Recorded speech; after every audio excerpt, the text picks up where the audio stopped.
So, next how about paganda na? Ano magandang given? Pero actually ganun siya ginagawa na. Yun lang. Eto. Sige ito. May mas maganda dito na part. So, number 5, let's say meron tayong y equals negative 17 over x raised to 5. So, anong magiging y prime natin?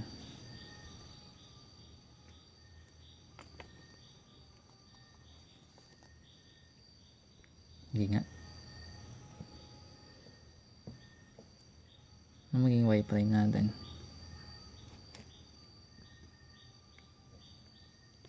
Hindi. 80. Ay, wait. Sige. Sure. Kailan tinuturo derivatives? Pagtapos mo na yung limits.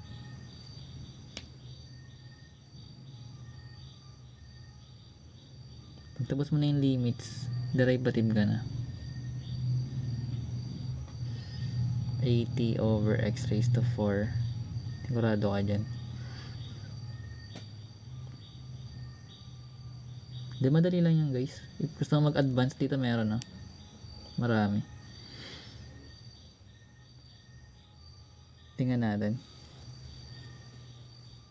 Hindi ko po alam yun eh. Si engineer marunong sa fertilizer. Si engineer log na. Tingnan natin guys. So pag ganito naman yung given, huwag ka na mag quotient rule dito ha. I-apply mo yung rules ng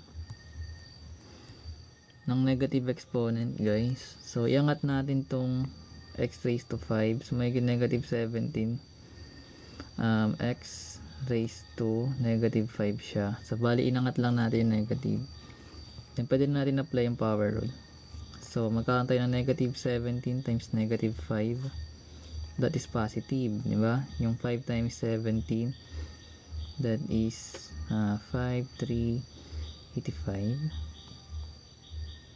Magiging 85 x. So magkakaroon tayo ng negative 5 minus 1, that is negative 6. So pwede natin ito ibaba na negative 6. So kasi naka negative exponent siya. So pag binaba natin yun, positive na exponent niya. So remember guys, kapag yung given ganito, kung kanino lang to nakatapat na negative exponent, kunyari dito sa variable x lang siya, yun lang ibababa mo. Hindi mo ito ibababa na 85 kasi malayo na yung negative exponent mo. Pero kung naka-parenthesis to for example, so yung buong term, bababa mo yan kung gusto mo maging negative. Maging positive exponent. So ayan, anong gets yan? Oh, same lang yan, kaso huwag mo nang pahirapan yung sarili mo. Paano naging 85? Negative 5 times negative 17. Minumultiply lang to by the way pag nagawa ka ng derivative. Ito tsaka ito. Yung coefficient pati yung exponent. So negative times negative, positive, diba? Then yung 5 times 17, that is 85. May rules kasi to para hindi ka mahirapan. Dapat aralin mo. Pero madali lang actually.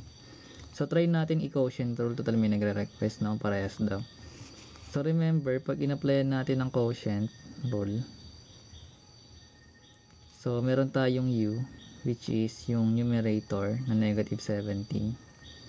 Then yung v natin, that is yung denominator na x raised to 5. So kung meron tayong u, ano yung magiging u prime natin? Ano magiging u prime natin guys? That is 0 kasi ito ay constant. So magiging constant, diba? 0 yung derivative. So yung v prime natin, ano namang kakalabasan? So yung magiging constant natin, magiging v prime, that's correct, 5x raised to 4. So pag meron tayong ganito, pwede na natin i-plug sa formula ng quotient rule. So ano bang formula natin? That is vu prime minus uv prime all over b squared. So meron tayong u, meron tayong b, meron tayong u prime, v prime, tsaka b. Yun. Nalagay na lang natin. So yung b natin, that is x raised to 5.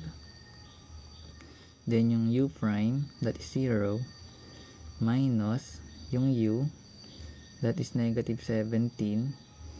Then yung v prime, that is 5x raised to 4 all over yung v natin na x raised to 5 na naka-squared. So basically ito guys, yung x raised to 5 times 0 magiging 0 yon.